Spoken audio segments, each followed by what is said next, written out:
Bawaslu, welcome to podcast Bedah Perkara, tempat atau wadah di mana kita akan berbagi cerita tentang penanganan pelanggaran pemilu berbasis kasus faktual dan juga pengalaman empirik dari tamu yang sudah kita pilih untuk kita bedah bareng-bareng, kita kupas bareng-bareng di meja bedah ini.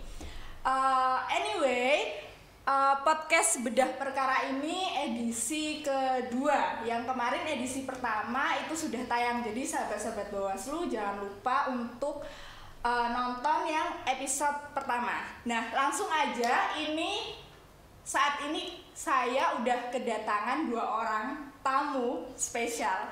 Satu perempuan cantik banget, nggak kalah cantiknya sama saya, malah kayaknya cantikan dia daripada saya. Terus yang satunya juga seorang laki-laki yang juga ganteng, tampan, mempesona ya. Langsung aja nih kita sapa bersama. Selamat pagi, siang, sore, siang ya. Selamat siang Mbak Sita. Ya, selamat siang Eva. Selamat siang sahabat Bawaslu. Oke, dan juga ada Pak Holik. Selamat siang Pak Holik. Selamat siang Eva. Iya. Eva. D aja manggilnya. Ya, selamat siang. Oke, selamat hari siang ini juga lah sahabat Bawaslu ya. Iya, benar. Selamat siang ya, juga. Semua salam sehat. Benar, salam sehat. Kita harus menjaga kesehatan juga nih. Nah, ini ngomong-ngomong Mbak Sita sama Pak Holik ini kabarnya gimana nih? Alhamdulillah kalau aku sih sehat ya. Lahir batin gitu ya, Pak. Alhamdulillah sehat. Alhamdulillah lahir batin. Kalau nggak lahir batin gimana nih? Ya, alhamdulillah sekarang udah sehat sih. Lahir batinnya udah ada yang membahagiakan gitu ya. Oh, udah ada yang membahagiakan. Wow. Jadi sehatnya kan Pak, harusnya gitu kan. Oh iya, sehat lahir batin itu penting. Tapi sehat lahir batin tidak boleh diasosiasikan dengan jargon partai politik tertentu ya. Oh iya Pak. Nah, karena ada yang kadang sering pernah kita dengar ada yang lahir batin. Nah, ini lahir batinnya itu lahir batin tulus kita sehat. Oh iya, oke. Pak Holik gimana? Juga Alhamdulillah sama? sehat. Ya biasalah kadang-kadang agak pilek dikit karena persoalan cuaca ya. Tapi soal kesehatan saya sudah booster loh. Wah, luar biasa. Saya juga udah nih kemarin banget. Pak Holik kapan boosternya? Ya di awal sekitar 1 bulan yang lalu lah. 1 bulan yang lalu. Kalau Sister Sita nih gimana? Belum nih. Oh, Antri. Belum ya. Belum Oke. berani aku Pak. Oh, belum sehat ya?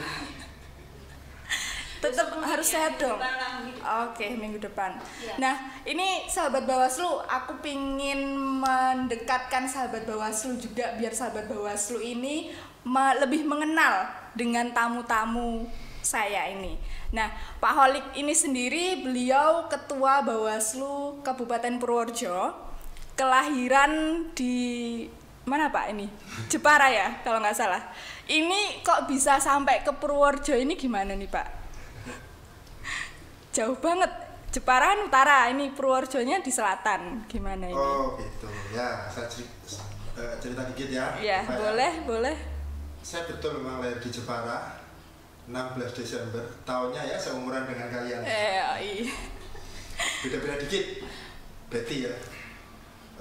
Tahun 2007 saya ke Purworejo.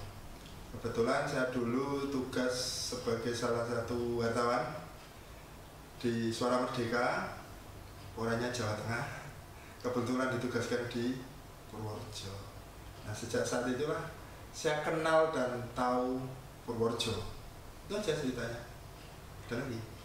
Oke. Kalau Mbak Sita sendiri nih, Sister Sita ini sendiri di Bawaslu Kabupaten Purworejo udah berapa tahun? 3 tahun ya kalau nggak salah. Udah 4 tahun aku. Oh, malah udah 4 tahun. Iya, aku tuh masuk Bawaslu dari September 2017, aku ingat banget waktu itu. Masih September. Panwas. Itu masih Panwas. Udah langsung masuk di Bawaslu. Sebelumnya di mana? Sebelumnya aku di notaris ya, di notaris Sleman aku 2 tahun, terus baru pindah ke Bawaslu sampai hari ini udah 4 tahun. Wow, 4 tahun kayak orang kuliah gitu ya. Iya. 1 sampai 8 semester ya Iya. kan? Udah mau wisuda ya? Udah mau wisuda. Wisuda Apa lah. udah wisuda? Wisuda lahir batin. Wisuda lahir batin. Oke.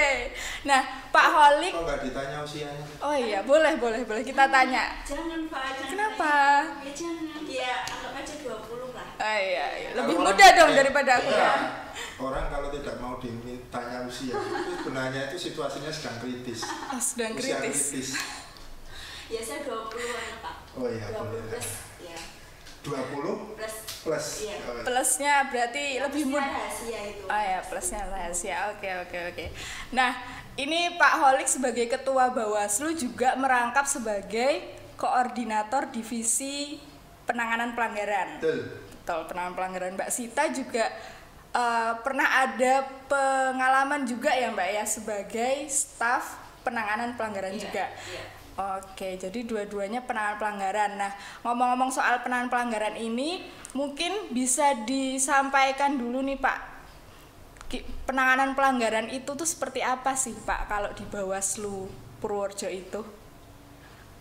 Ini ada gelas ini boleh diminum nggak? Boleh. Oh iya, ini belum saya persilahkan ya, saya sampai lupa ini. Oh. Boleh Aksesoris diminum. ya? Enggak dong, bukan aksesoris dong. Ini Airnya spesial. beneran. Ada airnya beneran ini. Oh Iya. iya. Punya apa sih? Saya teh Pak. Kok Itu apa Spesial. Susu sendiri Iya, ya? ini ada kopinya, ada susunya juga. Oh, gitu. Spesial. Oh, ini Iya dong. Kopi deh udah nggak jadi deh. Ya jangan, tetap jadi dong. Ini sama-sama spesial kok. Cuman yang satu kopi dan susu, kalau yang satu teh. Emang untuk Sister Sita ini aku kasih teh. Ya, makasih loh. Ini diminum dulu boleh ya? Boleh diminum, kita minum Ayo, dulu diminum deh. yuk. Kita minum dulu deh. Keren ya muknya. Iya dong, keren dong. Betul ya. Kopi bedah perkara ya. Kopi bedah perkara. Tehnya juga namanya juga teh bedah perkara. Pantes beda ini rasanya Pak. Tidak ada manis-manis. Oh, enggak ada. Iya. Kita ngirit nih. Ya karena demi anggaran ya, biar nanti bisa sampai akhir tahun. Oh gitu ya. Iya. Ya. Kayaknya pakai gulanya itu nah Arya pakai sendok itu. Iya. Pakai apa garpu? Dihitung 1, 2. Segini cukup.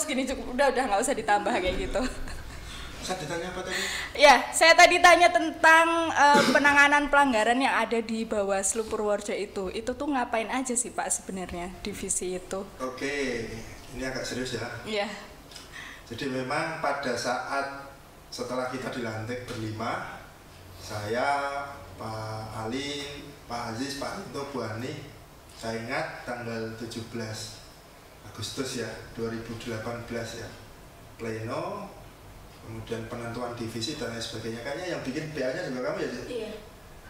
Itu hasil pleno saya diamanai untuk jadi koordinator divisi penindakan pelanggaran. Dulu namanya itu ya? Iya, Dulu penindakan pelanggaran. Beda ya namanya Beda. ya. Nah, belakangan baru diganti, ada istilah terminologi berubah jadi penanganan pelanggaran. Oke. Jadi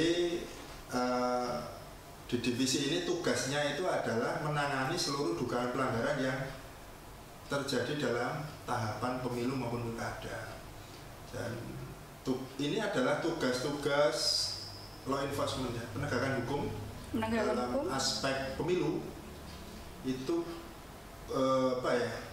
itu core bisnis ya, dalam tanda kutip core bisnisnya divisi penanganan pelanggaran ya itu. Jadi seluruh pelanggaran yang ada itu yang menangani ini dibantu oleh teman-teman staf. Jadi hasil pengawasan ada dugaan pelanggaran kita tangani. Singkatnya itu. Wow. Nah ini kalau penanganan pelanggaran itu kan juga law enforcement juga ada pembagiannya nggak sih Pak? Ada jenis-jenisnya nggak sih sebenarnya kalau itu? Oh, ada jenis-jenis pelanggaran itu ada. Kita bisa cerita. Apa itu? Jenis-jenis pelanggarannya tuh ada apa aja? Itu ada 4 Pak. Apa aja tuh? Ada pelanggaran administrasi, kemudian pelanggaran kode etik penyelenggara, kemudian ada pelanggaran tindak pidana, dan juga ada pelanggaran perundang-undangan atau pelanggaran hukum lainnya. Tuh. Ada 4. Ya. Itu yang paling membedakan itu dari keempat itu tuh apa? Kalau pelanggaran administrasi itu terkait tata cara atau prosedur. Tata cara prosedur. Kalau kode etik penyelenggara itu yang menyangkut tentang kenetralan sebagai penyelenggara pemilu atau pemilihan. Nah, kemudian kalau pelanggaran tindak pidana itu adalah pelanggaran yang terkait pidana pemilu atau pemilihan yang diatur di undang-undang. Kemudian kalau pelanggaran hukum lainnya itu adalah pelanggaran yang melibatkan orang lain gitu ya Pak, katakanlah yang dari instansi lain, tapi juga menyangkut terkait kepemiluan, misalnya netralitas ASN atau kemudian netralitas pendamping desa, pendamping PKH dan lain sebagainya, kayak gitu. Jadi udah langsung beda 4 itu ya. Nah, kita itu kemarin saya sama teman-teman kru itu kan searching di Google gitu kan, dan kebetulan searching gitu. Ya, apa dong? Istilahnya tuh apa nih? Riset dong. Oh ya, oke. Riset di Google dan kita menemukan. Kamu alumni mana tuh? Alumni BM, Pak. Grogi. Iya, grogi. Kita alumni mana? Saya UIN, Pak. Oh ya sama. Saya nggak ada temennya nih, nggak ada tosnya nih. Gimana nih? Nggak, jangan grogi. Saya juga lagi belajar di sini, benar-benar belajar. Jadi riset nih saya nih, sama teman-teman kru kan. Ya udah, ini kita ambil positifnya saja. Hari ini adalah momentum kita mengetes alumni UGM. Waduh, ini saya mau dites malah. Padahal yang jadi tamunya Pak Holik dan Mbak Sita. Suka-suka kita lah. Ya udah deh, nggak apa-apa daripada nggak mau kan. Oke, jadi kemarin tuh sempat riset nih Pak. Saya sama teman-teman kru dan saya itu nemu berita. Nggak cuma 1-2 sih, memang banyak berita kalau Bawaslu Purworejo itu menangani perkara. Jadi ada perkara yang melibatkan wakil ketua DPRD, dan itu masalahnya tentang mobil dinas. Nah, ini tuh beritanya bener nggak sih sebenarnya? Yang saya ingin konfirmasi dulu nih, bener nggak atau berita itu tuh hoax sebenarnya? Menurutmu? Nah, ini gimana nih? Menurut Karena banyak berita itu. Oh, ya itu betul. Jadi saya senang kira-kira kita diundang di podcast ini, senang ya mendiskusikan soal penanganan pelanggaran berbasis peristiwa empirik ya. Iya, pengalaman empirik. Tentu mungkin ini akan memberikan manfaat bagi kita semuanya, paling tidak di internal kita. Syukur kemudian memberikan manfaat juga kepada sahabat Bawaslu dan siapapun yang terlibat dalam penyelenggaraan pemilu. Betul bahwa di 2019 ya Sid? Iya, 2019. Di 2019 kita menangani kasus dugaan pelanggaran pidana pemilu dengan dugaan penggunaan fasilitas negara berupa mobil dinas untuk kegiatan kampanye, dan kasusnya itu sudah inkrah. Ini peristiwanya itu bermula, saya ingat betul itu hari Minggu tanggal berapa ya? 3 Februari Pak. 3 Februari tahun 2019. Ceritanya itu ada informasi yang kita dapatkan, sebuah kegiatan kampanye Pilpres sebenarnya ya awalnya ya. Pilpres, salah satu pasangan calon, tapi pasangan calon itu partai pengusungnya ikut kegiatan kampanye semua di mana ya? Di lapangan Tunas Manggala. Di lapangan Tunas Manggala. Eva tahu ya? Daerah Popongan bukan sih? Popongan ya, lapangan ya. Tunas Manggala dari sini sekitar berapa ya? Ya 7 kiloan, ada ya? Ada. Nah itu ceritanya itu saya dapat informasi ada dugaan ada kegiatan kampanye yang berpotensi rapat umum. Oh, rapat umum. Saya koordinasikan dengan teman-teman anggota Bawaslu.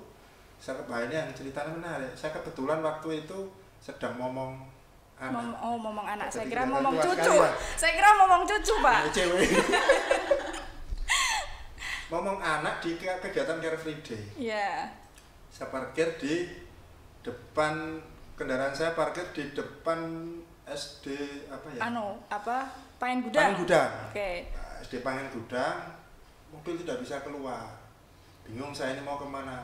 Padahal tidak mungkin saya menghubungi ibunya anak-anak untuk ngambil anak-anak karena itu sedang ada acara di Solo waktu itu. Ada acara apa ya? Kantor atau apa. Terus saya telepon Bu Ani, telepon Pak Ali, Yapi, itu. Telepon Pak Aziz, Pak Rinto dan lain sebagainya, koordinasi. Pak Ali Yafi langsung merapat ke lokasi sudah lebih duluan. Saya minta untuk dijemput ya. Disamperin. Dijemput nek aku ning omah. Oh iya, benar. Apa jajan? Disampiri. Disampiri nyamper ke Klambi. Oh iya. Apa ya bahasa Indonesianya ya? Ya disamperin. Disamperin. Semoga itu sesuai dengan KBBI. Iya. Disamperin dilalahnya. Kebetulan Di mobil itu saya bawa rompi Bawaslu. rompi saya ingat warnanya abu-abu. Ya kayak warna-warna kayak gini lah. Itu tak bawa kaosan kayak gitu, disamperin Bu Ani di depan lantas itu ya. Kita ke sana. Di sana sudah ada kegiatan itu. Ada panggung. Kowe melu enggak sih waktu itu ke sana? Enggak. Ada panggung, ada basar. Basarnya basar model apa nih, Pak? Iya, penjualan sembako itulah. Penjualan sembako. Terus ada pengobatan gratis. Di lapangan itu terus ada bendera. Saat itu Edo ikut ya? Ada. Nah, Mas Edo ini kru bedah perkara. Ya. Iya. Dia diumas itu hari pertama kerja ya? Hari Minggu itu. Nah, hari pertama kerja ke sana langsung Hari suruh pertama kerja dan hari itu hari Minggu. Iya, langsung. tugas berat itu. Bukan berat, maha berat. Oh, maaf, ada mahanya. Ada, seperti kamu. Aduh, makasih loh. Maha berisi. Makasih. Ini teruskan ceritanya ya. Iya, teruskan Pak, lanjut. Menarik dong. Nah, sampai sana itu lapangannya itu persis di samping sekolahan apa ya, SMP ya kalau nggak salah ya, SMP 23, betul ya? SMP 23 iya. Nah, itu di sana itu sudah ada bendera-bendera partai pengusung paslon tersebut. Kita juga koordinasikan dengan Panwas Kecamatan, ada Panwas Desa dan Kelurahan, PTPS belum ada. Bergedek ke sana. Pak Ali sudah sampai sana, saya bareng Bu Ani nggak berselang lama Pak Ayis datang. Kira-kira ya hari itu kita kerja keruyuan betul. Saya juga bawa anak itu sampai sana kalau tidak salah. Wow. Kan mengkader total ya. Totalitas. Total. SMP 26 ya. Iya. Sampai 26. 26 di sana lah. Sampai sana Pak Ali sudah negosiasi dengan panitia. Oke. Jangan diteruskan karena ada informasi kita dapatkan koordinasi dengan Kasat Intel. Kegiatan tersebut belum ada apa namanya? STTP itu apa? Surat tanda. Surat tahapan kali. Iya Pak, surat tanda. Ayo, STTP. Surat tanda terima pemberitahuan. Jadi kalau dalam kegiatan kampanye peserta itu kan memberitahu dulu ke kepolisian. Ini Yeah. belum diterbitkan. Mereka berdalih ini bukan kampanye, ini sosialisasi. Biasalah perdebatan selalu seperti itu. Bilangnya itu sosialisasi. Betul. Meskipun sebenarnya kampanye ada dalam bentuk banyak bentuk kan, ada Iya. basar. Pak Ali, saya ingat Pak Ali betul berkoordinasi dengan salah satu panitia mengatakan ini berpotensi rapat umum. Kalau rapat umum belum boleh ya waktu itu, dan pidana ya, belum berpotensi rapat umum. Panitia bilang ini sudah menjadi tanggung jawab saya dan lain sebagainya. Artinya upaya-upaya apa jenenge? Preventif. Apa Oke. itu bahasanya apa? Ya benar sih, upaya preventif pencegahan kan berarti kan upaya pencegahan itu sudah dilakukan maksimal. Kita nyebar, saya koordinasi dengan partai A yang ada di situ, Pak Ali Iya. dengan partai B, Bu Ani dengan partai ini, teman-teman Panwasca mendokumentasikan dan lain sebagainya. Itu menarik sekali, kerja hari itu tuh kerja gotong royong betul bersama tapi pada akhirnya tetap tidak bisa dicegah, tidak mau dihentikan. Jadi lanjut sampai selesai itu Lanjut, acaranya. ada orasi masing-masing caleg dari masing-masing partai politik pengusung itu, terus kemudian pengobatan gratis, ada pembagian door prize dan lain sebagainya. Termasuk ada senam juga. Senam juga ada. Senam. Yang ikut pesertanya juga dari Ya. masyarakat luas. Iya di situ? kan, iya, tapi tidak terlalu banyak sih sebenarnya. Oke. Ceritanya itu, singkat cerita, sudah mau pulang itu ada mobil. Pak Ali berdiri di, ceritanya kan ada lapangan, terus ada jembatan gitu ya, untuk menuju ke lapangan, terus ada jalan. Pak Ali kemudian karena gagal negosiasi untuk menghentikan, dia berdiri, terus ada mobil dari belakang mau keluar. Nah, wakil ketua DPR itu keluar. Oke. Mobil itu Menuju mobil. Menuju mobil. Oke, menuju mobil. Mobil itu platnya memang hitam. Iya, plat hitam. Mobil mereknya Toyota Venturer hitam, nomornya AA7013ZA. Apal ya, Pak? Wah, ini ada manfaatnya ketika saya jadi wartawan dulu ya. Saya relatif agak hafal nomor-nomor mobil pejabat yang kemudian diberikan plat hitam. Oh, ini kok plat hitam. Ya insting pengawasan saya jalan, Pali tolong itu difoto. Segera difoto. Mobil itu ya. Mobil ya, plat nomornya difoto udah jalan, kemudian selesai. Setelah ini kita minta waktu itu kita koordinasikan sudah habis ya, jam-jam segini ya. Kembali ke kantor, kita koordinasikan. Cara kerja itu dipetani. Ada enggak sih persoalan-persoalan tadi? Iya, itu. Nah, itu Wah, Sita baru mulai itu. Wow. Itu kalau misalnya Bawaslu biasanya itu kan dalam menuangkan tadi cerita hasil pengawasan ya Pak ya, berarti itu seberapa tebel sih? Sampai berlembar-lembar ataukah sampai segini? Karena kan biasanya kalau lihat main-main ke Bawaslu gitu tebel-tebel tuh berkasnya itu. Ya gini, ya memang tebel. Itu ada nanti berkasnya, mungkin nanti kita lihat ya. Oke. Waktu itu terus di jam segini kita koordinasi di kantor ya. PKD kita undang ya. Iya, PKD Panwasan juga. Terus awalnya apa itu, kita sangkaannya apa? Saya agak lupa coba. Dulu itu ada beberapa sangkaan ya Pak ya. Ada kampanye di luar jadwal, kemudian ada politik uang itu terkait pemberian Doorpress itu, kemudian ada juga penggunaan mobil dinas. 3 dong. Ya. 3 ya? Iya. Mana mungkin ada tambah lagi ya, administratifnya ada ya? Oh ya, administratif ini belum ada STDP. Wah, itu satu kasus langsung bisa satu peristiwa. Oh ya, satu peristiwa bisa 4 langsung ada potensi 4 persoalan yang tadi jenis-jenis pelanggaran. Oke. Terus kemudian gimana itu ya waktu itu jadi kan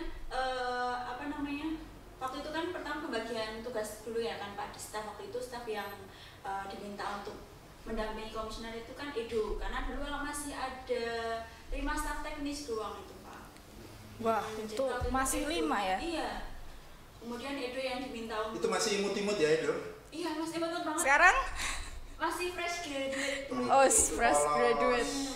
Kalau disuruh ya udah Edo aja yang masih dia Mbak gitu. Iya Mbak. Kayak gitu. Sopan ini banget ya. Iya Mbak tuh nggak berani dengan Mbak Sita yang senior atau gimana? Iya, saya gambarkan iya Mbaknya. Iya Mbaknya itu nggak berani melihat. Oh nggak berani. Iya. Mbak. Sambil nunduk kayak gitu. Oke. Dia sama saya berani banget itu. Oke.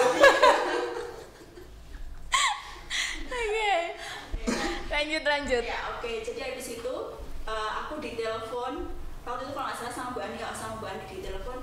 Sita ini ada dugaan pelanggaran ini pas kita ngawasi di lapangan Tunas Manggala gitu. Kita ke kantor ya hari ini gitu. Ya udah. Saya waktu itu lagi ngapain ya, rebahan karena malamnya itu juga lembur sih. Waktu itu kan masih banyak banget dugaan pelanggaran itu ya Pak ya terus. Jadi mager, masih mager banget. Itulah kenapa saya nggak bisa ikut mengawasi Pak, karena malamnya udah lembur. Terus biasanya itu saya langsung berangkat, kemudian kita koordinasi ya antara staf, pimpinan Bawaslu, kemudian Panwascam sama PKD yang melakukan pengawasan langsung di sana. Jadi kita koordinasi, kemudian menentukan sangkaan dugaan pelanggarannya apa, kemudian kita buat form A atau laporan hasil pengawasan itu. Oke, berarti langsung dikumpulnya juga di kantor sini, di kantor Bawaslu ya? Iya. Sampai malam nggak itu? Menentukan kayak gitu? Enggak sih, kalau sama nulis laporan pengawasan? Iya, saat itu sudah dikumpulkan beberapa bukti ya yang kita dapatkan ya. Ada apa aja ya buktinya? Ada handuk. Anduk ada juga anduk. Nah, itu doorpress itu ya. Betul. Oh itu bentuk doorpress. Oke. Selain anduk ada apa lagi? Masih anduknya masih loh. Kalau mau pakai aja. Aduh, saya suruh pakai anduknya sini. Di galeri penanganan pelanggaran. Oke. Wah. Handuk terus ya? Ada setelan anak. Pakaian ya. Iya. Ini yang sudah inden Sita ini. Udah dipegang Mau nih. buat anak saya besok itu. Terus ada jilbab. Banyak Mau juga. pakai? Enggak. terus ada Al-Quran juga. Al-Quran ada. Al-Quran. Nah, jadi ceritanya waktu itu pada saat itulah masing-masing caleg partai politik itu kan orasi ya. Iya. Masing-masing ada berapa partai ya waktu itu? 6 atau 5 ya, saya agak lupa itu. Itu orasi. Terus kemudian dari orasi itu dia menyerahkan Doorpress itu ya, diserahkan Doorpress itu yang kemudian oleh Panwas Kecamatan dan PKD dalam tanda kutip disita untuk kemudian bukan disita sari ya, Disita. DISITA, disita juga wow. Terus kemudian kita identifikasi karena awalnya itu sangkaannya itu yang pertama rapat umum ini melanggar ketentuan pasal 276 Undang-Undang 7 kampanye di luar jadwal ya.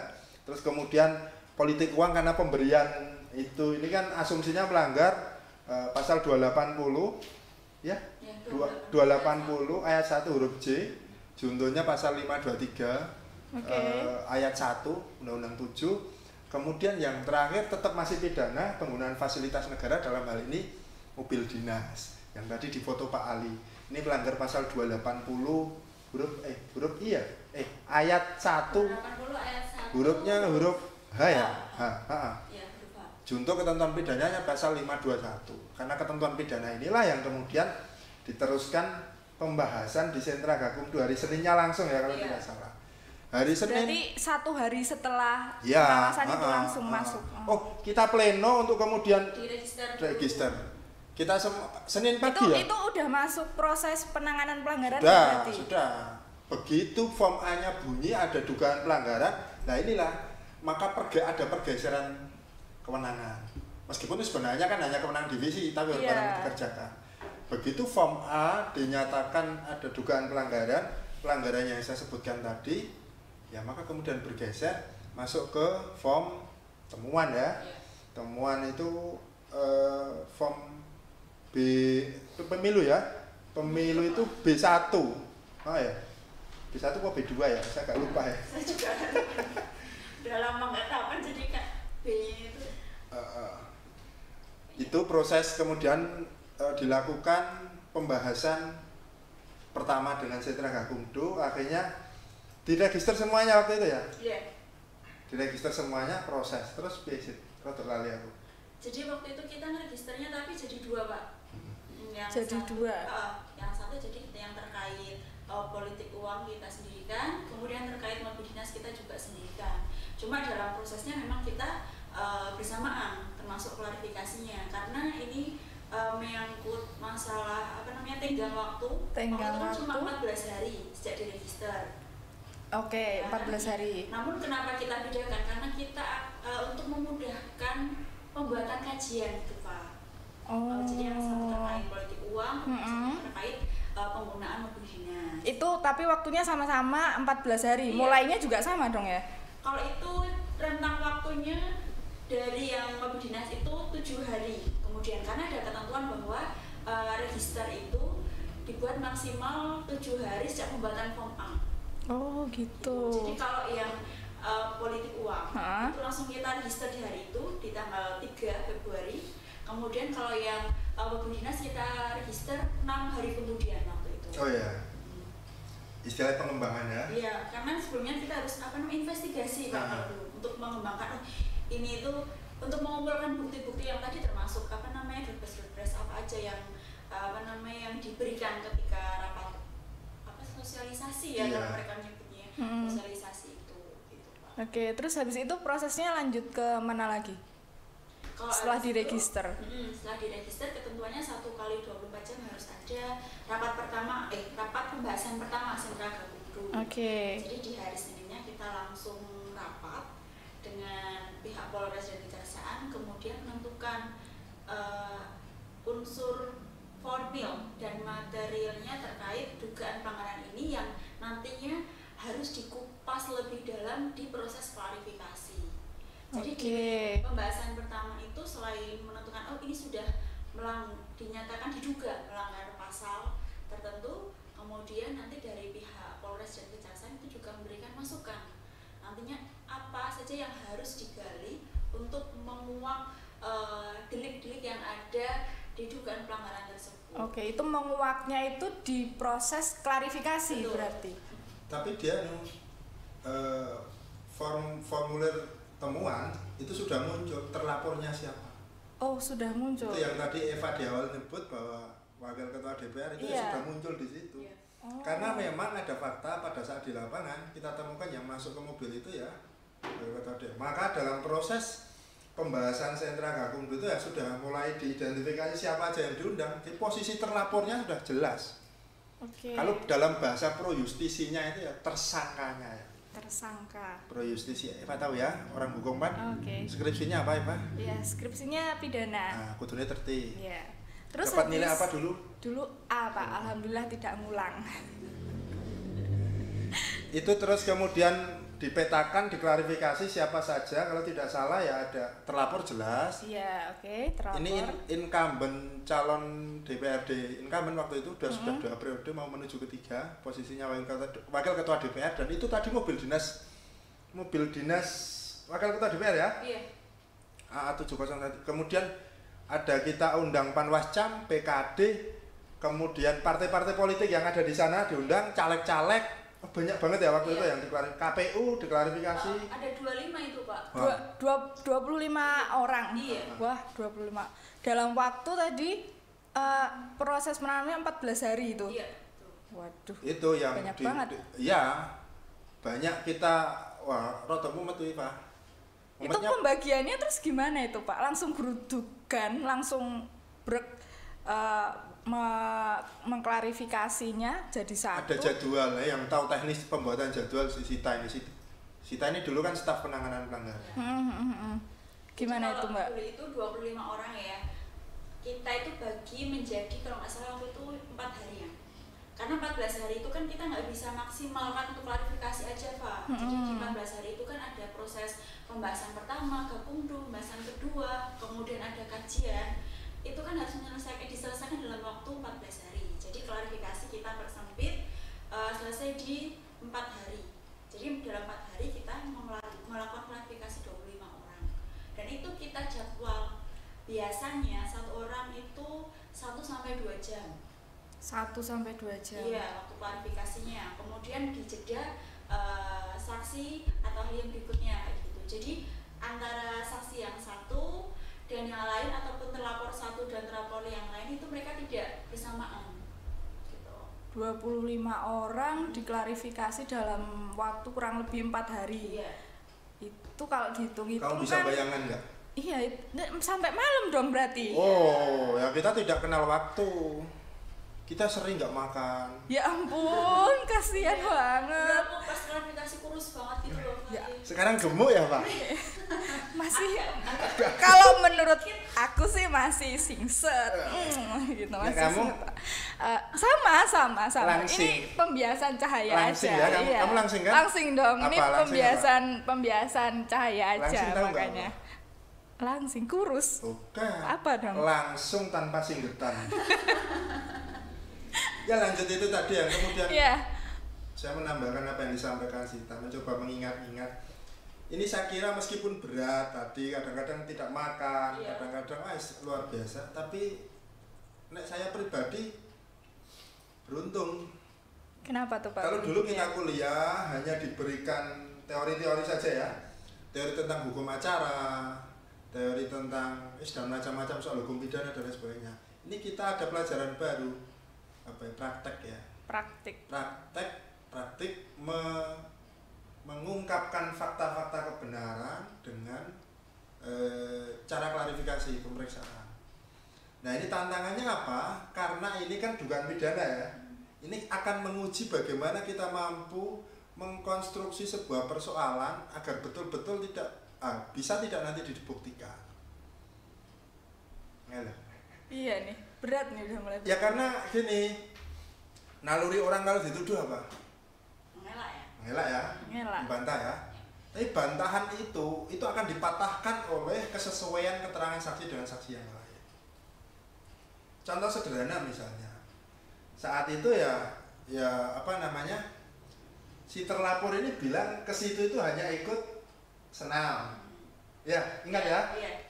saya ikut senam, pulang dari mana saya tidak tahu. Nah itu di situ ada kegiatan kampanye, saya hanya ikut senam. Kok senam apa? Senam. Dia memang senam. Betul, tidak ada niatan untuk masuk ke situ, tidak. Tapi fakta yang didapatkan satu, dia menggunakan topi. Oh, ada atributnya. Ada atribut. Berarti terbantahkan alibi dia. Iya. Bahwa memang di kehadirannya di tempat itu diniatkan kan. Ada niat untuk hadir di situ. Hal kecil ini yang memang menjadi tantangan tersendiri pada saat proses klarifikasi, mengkonstruksi fakta-fakta yang ada. Jadi waktu itu termasuk saya tidak pakai mobil dinas. Meskipun saya sudah tahu itu mobil dinas, tapi kan perlu ada pembuktian. Kita periksa siapa waktu itu? Setwan. Sekretaris Dewan. Sekretariat. Oh, sekretariat DPR yang memfasilitasi DPRD. Kita periksa untuk memastikan AA7013ZA itu mobil pemerintah bukan. Oke. Yang pakai kan beralibi itu bukan mobilnya pemerintah ya, mobilnya sendiri gitu. Alibi itu kan kemudian terbantahkan oleh fakta. Sebenarnya kan proses penyidikan kan itu toh, mengkonstruksi dari berbagai fakta yang ada. Betul itu mobilnya mobilnya milik pemerintah, mobil operasional wakil ketua DPR. Itu waktu itu kita diberikan kopi BA serah terima ya. BA serah terima termasuk kopi STNK. Kopi STNK juga kita diberikan semuanya, membuktikan lengkap ya, lengkap. Tanggal seberapa diserahkan dari sekretariat DPRD kepada terlapor. Ini membuktikan bahwa itu betul mobil dinas kan. Nah, seperti itu sampai kemudian akhirnya rapat pembahasan kedua ya. Nah, ini yang monumental ya saya kira. Tapi pada saat proses di Bawaslu itu yang tadi klarifikasi, itu pernah nggak sih mungkin Pak Holik ya pernah mendapatkan apa sih intervensi atau mungkin ancaman atau apa, karena kan itu yang mengklarifikasi kan banyak orang gitu. Pernah nggak Pak itu kejadian-kejadian mungkin mendapat intervensi atau ancaman? Jujur aja. Jujur dong Pak. Oh iya. Ya jujur biar tahu ini. Berani jujur itu apa? Baik. Slogannya KPK. Apa? Berani jujur? Apa? Hebat. Oke. Berani jujur hebat. Oke, Slogannya KPK. jujur. Kalau ditanya ada tidak intimidasi? Ada. Ada tidak teror-teror? Ya ada pasti. Karena penegakan hukum itu kan akan berkaitan dengan konflik mesti. Saya ingat suatu sore kita meriksa salah satu caleg kemudian digerutuk di depan ya. Ada ya dari ormas tertentu lah, karena itu pimpinan ormas ya.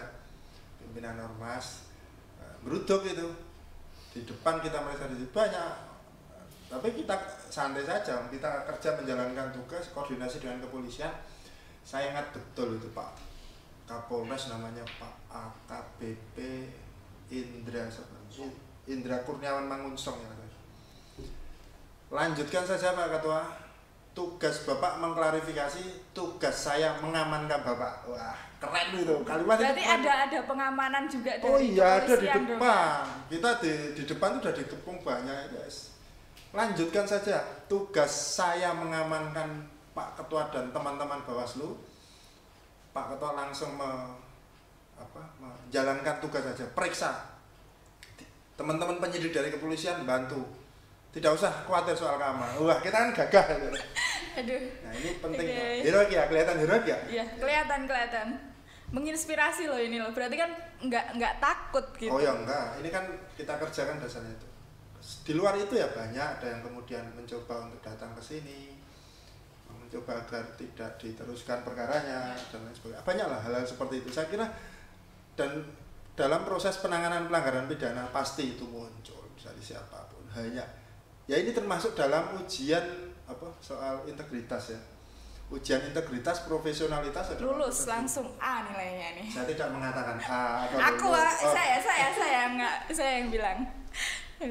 Itu jadi memang pengalamannya unik, memberikan banyak pelajaran baru dan dramatis lah. Iya. Ini dramatis, heroik. Proses kelihatannya kita berlelah-lelah luar biasa ya. Ada waktu 4 hari. Jadi 14 hari itu jangan dipikir hanya untuk klarifikasi ya, itu sudah semuanya. Dari awal ya. Kajian dan lain sebagainya itu sudah harus selesai. Sampai pada akhirnya dilakukan pembahasan kedua ya. Kedua ini untuk menentukan hasil klarifikasi tadi. Oke, rapat Boleh lagi rokok, berarti. boleh minum dulu. Boleh. Mbak Sita boleh loh kalau mau minum lagi loh. Ini medang betul ya. Ini menunjukkan kalau masih belum dijat apa snack ya. Tim kru tolong untuk episode selanjutnya, untuk edisi selanjutnya jangan lupa dicatat ya. Nanti kalau misalnya besok ada yang kurang, nanti langsung bilang aja ke saya, oke? Ya. Ownernya ngeri. Ownernya. Jangan malu-maluin tuan rumah gitu loh maksudnya. Pembahasan kedua untuk menaikkan ke penyidikan. Saat itu menarik karena proses dari awal teman-teman penyidik kepolisian dan kejaksaan JPU ini terlibat. Tidak terlalu sulit ya yang pertama ya. Iya. Oke, ini memenuhi unsur bunyinya kan setiap pelaksana kampanye. Oke, setiap pelaksana kampanye yang menggunakan fasilitas negara untuk kegiatan kampanye dipidana paling lama bla bla bla bla. Pelaksana kampanye dibuktikan. Si terlapor ini kita undang KPU, waktu itu yang hadir siapa ya yang diutus dari KPU itu? Itu ada Pak Purnomo Sidi. Pak Purnomo Sidi. Iya. Yang jadi saksi KPU. Itu membenarkan bahwa yang bersangkutan itu pelaksana kampanye terdaftar di KPU. Form. Jelas unsur ini terbukti. Kemudian unsur kampanye terbukti dalam bentuk kegiatan lainnya ya. Unsur penggunaan fasilitas negara terbukti. Dan ini dikonfirmasikan ke ahli pidana dari Undip ya. Undip siapa namanya? Prof. Giono. Prof. Giono. Prof. Giono memberikan semakin mencerahkan sekali. Teman-teman kejaksaan dan kepolisian kita ajak ke Prof. Giono untuk membedah dari sisi teori hukum pidana soal mens rea. Mens rea betul ya namanya. Mens rea itu niat jahatnya itu ada tidak. Termasuk yang itu tadi dia alibi katanya hanya mampir di situ karena pengen sehat ikut senam. Jebulnya dia memakai topi. Terus ada kalau tidak salah itu ada undangan di screenshot dia menerima itu juga undangan. Oke. Padahal rumahnya itu jauh ya dari Bruno. Bruno itu dari lokasi ke Bruno itu jaraknya sekitar 40 sampai 47 kiloan. Niat banget itu padahal kegiatan senam itu jam berapa ya? Jam 7 ya. Jam 7. Niat banget itu ya. Niat dari pagi itu juga berarti. udah janjian Pak di. Oh iya, ada WA kan kelingan tadi ya. Ada WA. Udah janjian juga sama caleg yang lain untuk ikut di situ. Oh. Jadi alibinya gugur semua kan. Terus di pembahasan yang kedua itu piye iki? Kelingan enggak? Aman lancar ya waktu itu ya? Iya, lancar. Terus kemudian langsung diarahkan di hari berikutnya diminta untuk ke Polres untuk membuat pengaduan. Laporan di SPK.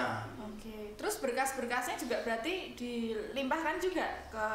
Oh iya, semuanya, berita acara dan lain sebagainya, alat bukti semuanya kita limpahkan. Itu berkas itu pada akhirnya menarik loh. Kenapa tuh Pak? Menariknya di mana? Ya di anu ya. Ketebalannya atau apa nih? Dijilid.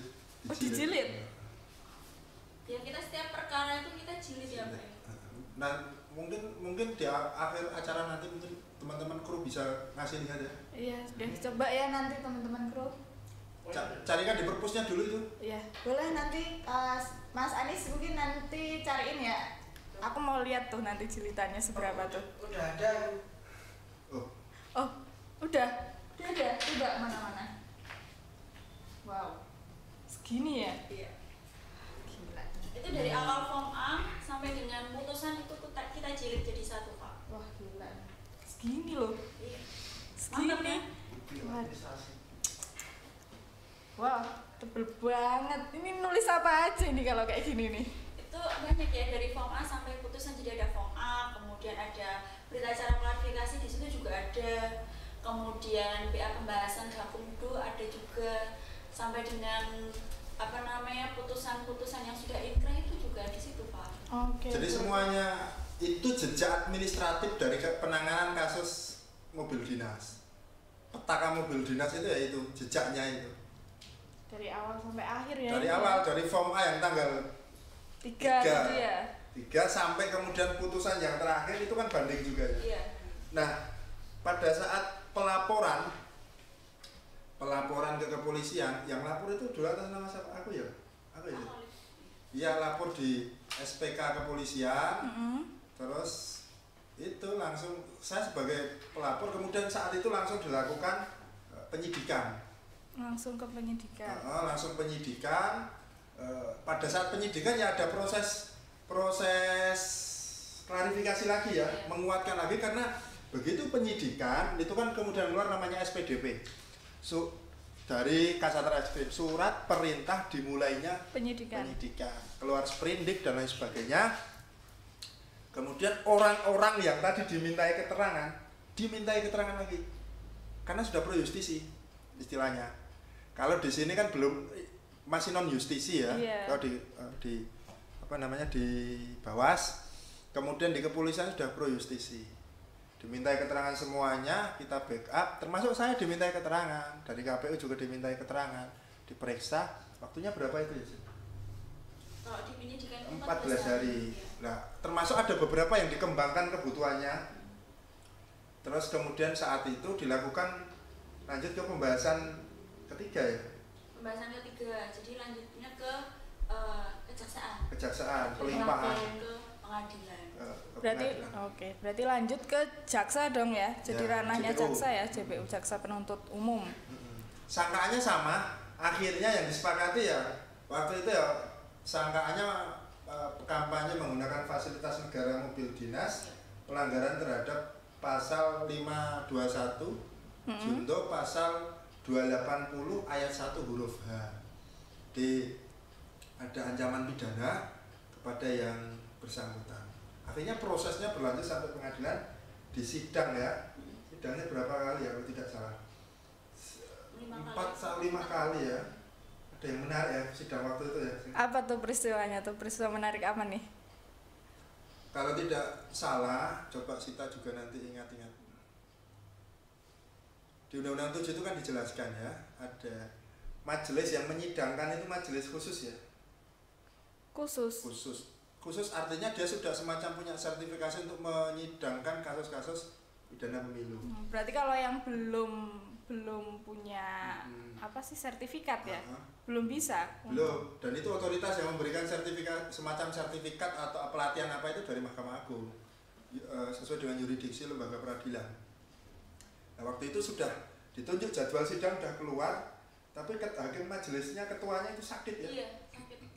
Padahal waktunya kan mepet.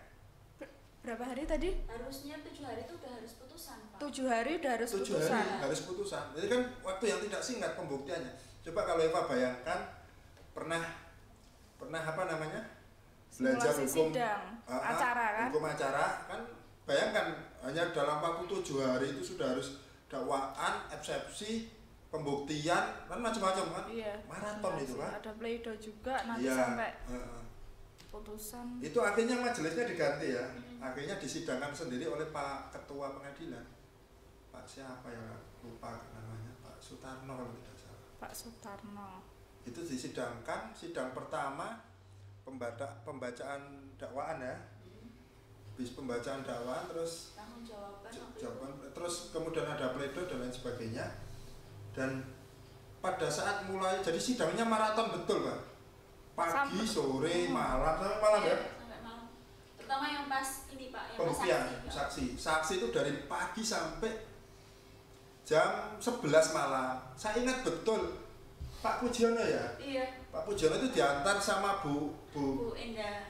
Bu Ana. Oh, Bu Ana iya, tapi kan bisa ada ahli satu lagi tuh Pak. Oh iya, ada dua orang ya. ya. Ahli yang satu dari akademisi Prof Pujiono, ahli pidana, yang kedua ini praktisi Bu Endang, ini mantan pimpinan Bawaslu RI 2012-2017. Beliau orang Jogja. Terus itu hadir di sini itu jam 9.10-an ya. Baru diperiksa jam 9 malam. Bayangkan coba. Ya nunggu berapa jam tuh, lama banget ya. Aku ini cara anak-anak muda seperti kita itu bahasanya apa? Kita ya. Saya Iya, sama kita- Eva aja Pak. Ngantek noyat apa ya, bete banget mesti ya. bete pasti bete. Ya tapi itulah tantangan penanganan pelanggaran pilkada waktu itu. Baru selesai saya ingat itu jam 11 malam, habis itu kita foto di dekat mobil, di dekat ruang sidang pengadilan itu. Dan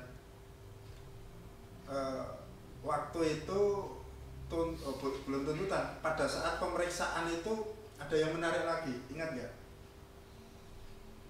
Apa yang menariknya? Sopir, Iya, kan? sopirnya itu mencabut BAP. Jadi terlapor ini kan hadir di lapangan Tunas Menggala Desa Popongan itu, kan diantarkan sopir. Iya. Kita telusuri sopirnya siapa. Kemudian sopir diperiksa, di bawah belum diperiksa ya waktu itu ya. Nggak hadir waktu Oh, itu. diundang tidak pernah hadir, tapi penyidik berkesimpulan menganggap penting informasi dari sopir, diundang. Namanya saya agak lupa, tapi itu memang terbiasa nyopir. Di pemeriksaan penyidikan itu dia bercerita banyak di BAP. Pada saat di persidangan dia mencabut BAP-nya ya. Iya. Dicabut semuanya. Berarti menyangkal apa yang sudah Pernah dilaksanakan, bahkan itu sampai dalam tanda kutip dia ya, kamu jangan berbohong dan memerintahkan untuk menyidik ya, kesaksian palsu waktu itu. Akhirnya majelis menghadirkan dua penyidik ya, Pak Bruyi sama Pak Joko. Oh, Pak Mardina ya, Iya. Pak Joko sama Pak Mardina apa ya? Saya lupa yang- Intinya gini, akhirnya ada saksi verbalisan. Eva pernah dengar? verbalisan gimana tuh Pak? Verbalisan. Itu kita kenal dalam hukum acara kita ya. Jadi meng-cross check kembali keterangan saksi yang disampaikan di penyidikan dan di pembuktian persidangan itu dicabut itu, maka akan dikonfrontir dengan penyidik yang memeriksa. Ini namanya istilahnya saksi verbalisan. Jadi verbalisan ini adalah majelis meminta atau mengkonfrontir. Jadi penyidik ini dimintai keterangan akhirnya ya. Benar tidak gini benar. Nah, penyidik bilang, bahkan menghadirkan tidak pernah ada tekanan. Ada videonya ini pada saat diperiksa ya, santai-santai dan lain sebagainya. Itu meng-cross check. Majelis hakim ingin melihat proses pemeriksaan seperti apa. Itu dramatis itu.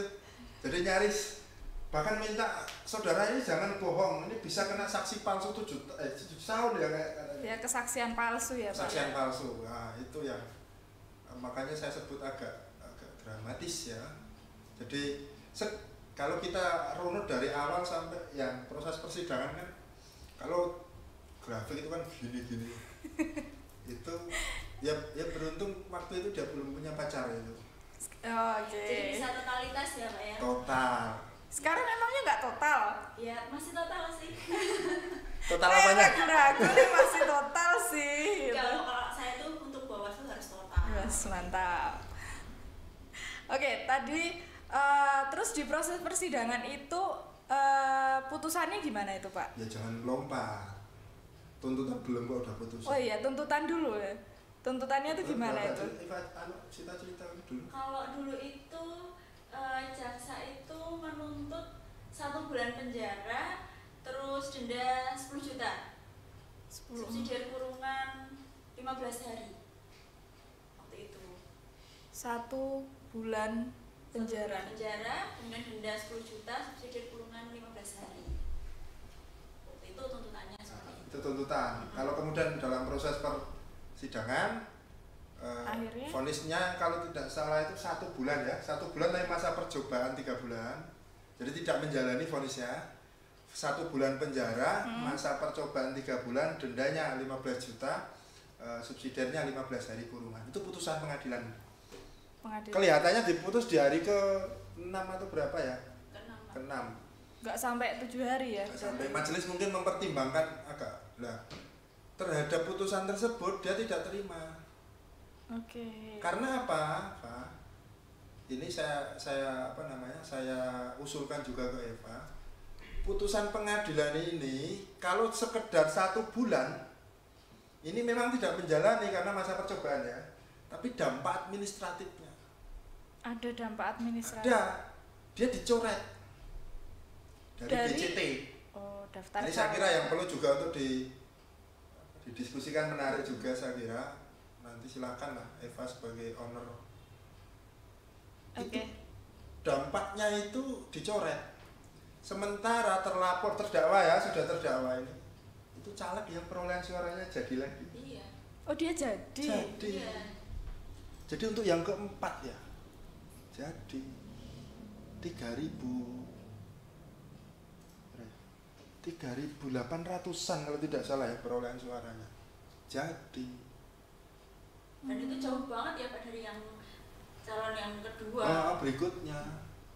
Nah ini yang nanti silakan yang penggantinya ini perolehan suaranya hanya 200 sekian. Nanti tanyalah sama KPU, silakan diundang KPU. Ya oke, ini berarti PR buat tim kru ya. Nanti kita cari siapa besok bintang tamunya dari dulu, KPU. gitu. Ya boleh, searching dulu. Nah putusannya itu 1 bulan, masa percobaan 3 bulan, dendanya 5 juta. Tidak terima karena masih berusaha untuk melakukan upaya hukum. Kalau dalam Undang-Undang 7 itu kan upaya hukumnya bisa sampai ke banding ya. Setelah banding baru inkrah. Nah terdakwa ini banding. Oke, banding Ke Pengadilan Tinggi Jawa Tengah. Pengadilan Tinggi Jawa Tengah terdakwa melalui kuasa hukumnya menyatakan banding. Kemudian kita ada mekanisme sentra gakumdu Kita ada pembahasan keempat. sampai pembahasan keempat ya. Ada pembahasan keempat. Jadi setelah keluar putusan di pengadilan negeri, kita pembahasan keempat sentra gakumdu untuk memutuskan apakah kita banding atau tidaknya juga. Nah, sama. Jadi kalau tadi ini pelajaran pentingnya dari awal sejak diregister sampai putusan akhir itu melibatkan sentra gakumdu terus. Kalau kita bicara sentra gakumdu berarti kan langsung otomatis kita nyambung bahwa itu ada kepolisian, Ya, kejaksaan dan Bawaslu sendiri. Jadi pada saat setelah putusan itu kita pembahasan sentra gakumdu keempat ya. Iya. Itu yang di hotel itu bukan ya? Itu di sini Pak yang keempat. Jadi yang di hotel itu yang ketiga. Oh. Itu terus menyatakan banding, sama-sama banding. Sama-sama akhirnya. banding. Sama-sama banding, memori banding diajukan melalui pengadilan maksimal 3 hari. 3 hari setelah putusan. Pengadilan tinggi juga punya waktu untuk memeriksa memori banding itu 7 hari. Putusannya apa? Apa lebih ringan, lebih ringan ataukah lebih berat lagi? Malah lebih berat. Malah lebih berat. Iya, malah lebih berat. Soalnya kan kalau yang di PN tadi itu kan hanya percobaan ya. Tapi kalau yang di pengadilan tinggi itu yang hasil banding itu malah dihukum 1 bulan penjara, kemudian denda 5 juta, subsidi 15 hari kurungan gitu. Jadi malah dia masuk ya, banding bukannya meringankan, tapi malah masuk awalnya percobaan, putusan PT menjadi tidak ada percobaan, menjalani. Ini yang kemudian sangat dramatis lagi ya. Kan itu kan sudah inkrah otomatis, sudah tidak ada upaya hukum lagi. Final ya Pak, berarti ya. Finalan mengikat, finalan binding kan putusan pengadilan tinggi. Maka harus dieksekusi. Padahal sebelum itu pemungutan suara Februari, Maret, April ya.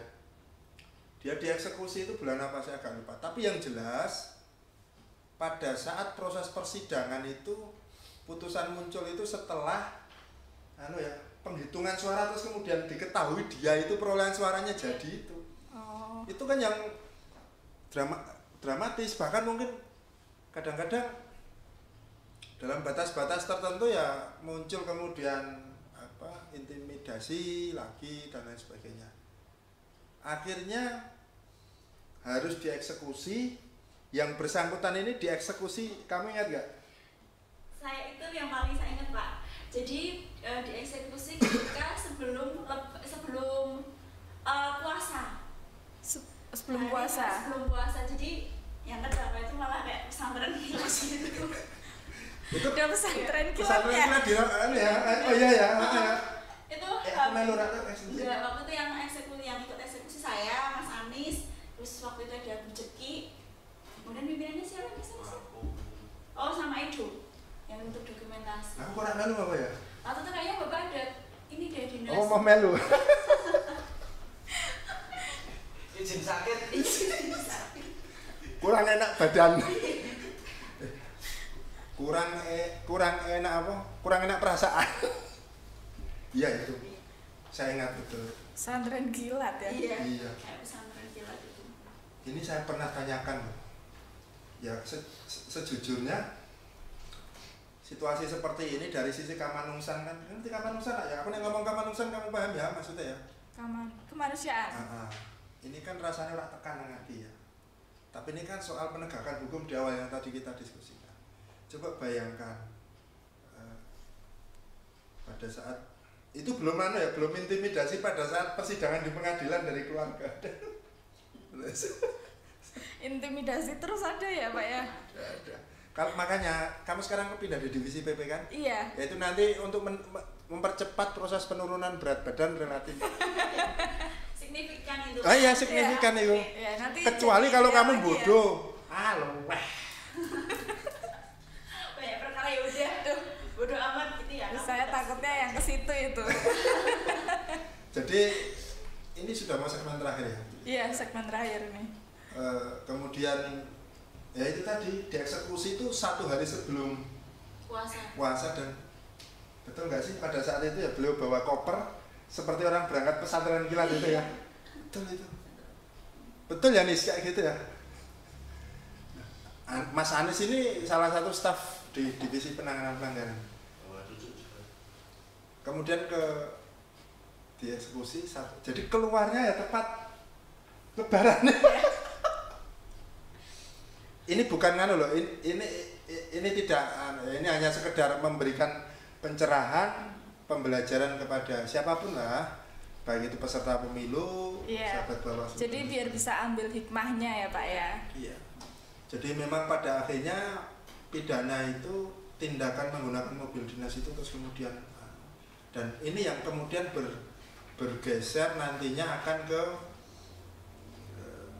dia ada proses apa namanya dicoret ya, dicoret dari DCT daftar calon tetap, perolehan suaranya yang dia sudah jadi itu ya akhirnya menjadi itulah cerita panjangnya ya, panjang banget itu, tapi ini juga belum selesai ya, aku juga masih penasaran nih yang tentang pencoretan itu.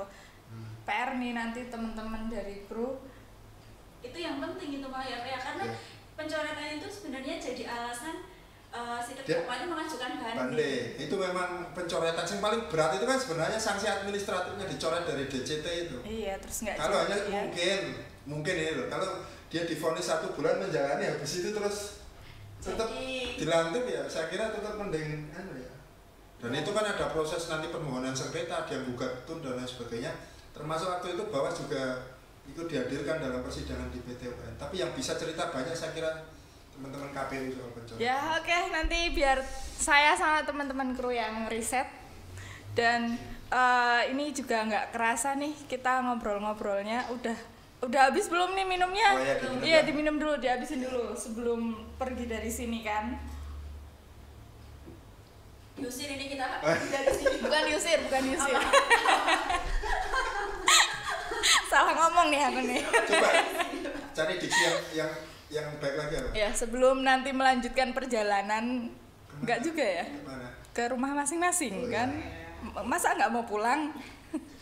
Gak usah pulang Pak, juga kesini lagi. Oh gitu, nginep aja dong di sini ya, nggak usah pulang. Ya sehat-sehat terus Pak. Ya, dan saya juga mengucapkan terima kasih buat Pak Holik dan Mbak Sita udah datang di rumah saya di podcast Bedah Perkara ini. Dan sahabat-sahabat Bawaslu, aku yakin di sini kalau kalian nonton sampai habis kalian pasti dapat insight, dapat hikmah yang bisa diambil. Salah satunya tadi itu tentang penggunaan fasilitas pemerintah yaitu mobil dinas supaya nanti kalau memakai juga berhati-hati. Nah, dan ini udah masuk segmen terakhir, jadi jangan lupa buat sahabat Bawaslu subscribe channel Bawaslu Purworejo dan nyalain loncengnya. Jadi biar sahabat Bawaslu nggak ketinggalan video-video podcast Bedah Perkara. Oke, kalau gitu makasih banyak Mbak Sita dan Pak Holik. Kita tutup. Sampai jumpa lagi. Bye-bye.